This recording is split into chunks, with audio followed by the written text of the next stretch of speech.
Good morning, 7th grade. Today we are continuing on in lesson 2.3, and that is example 2.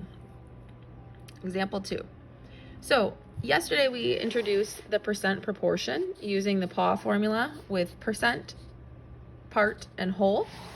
We're going to be continuing to use that same formula today, but except this time instead of doing the percent, we're going to solve for the W, the whole number.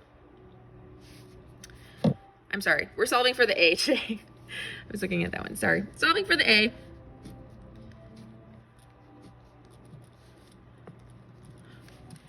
Okay, so today we're going to be solving for the A.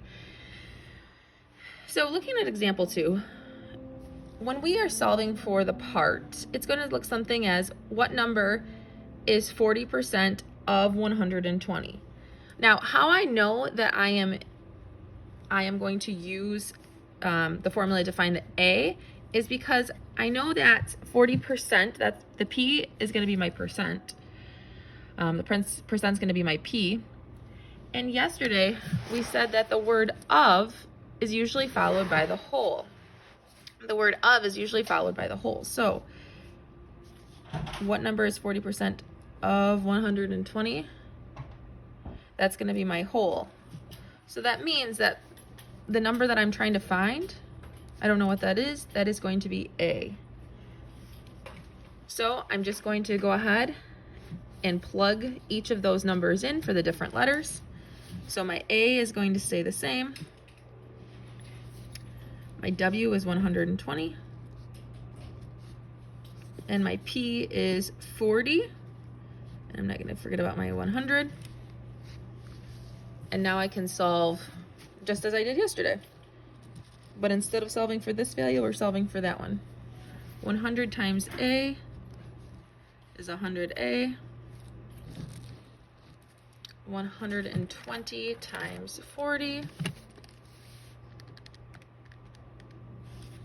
is 4,800. Now I see that the 100 and the A are being multiplied. So I'm going to divide both sides by 100. Divide both sides by 100. So A equals 48. So what number is 40% of 120? That would be 48.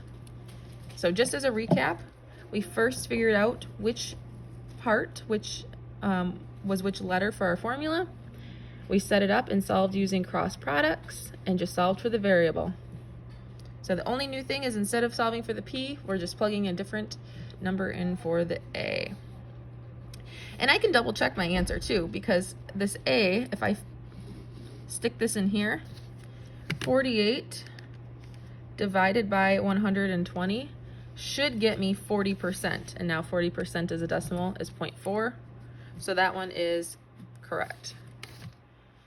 So go ahead and do C and D on your own. When you're done, raise your hand so I can check it. Also, please raise your hand and say cock-a-doodle-doo, so I know that you are watching the video and doing the got it problems.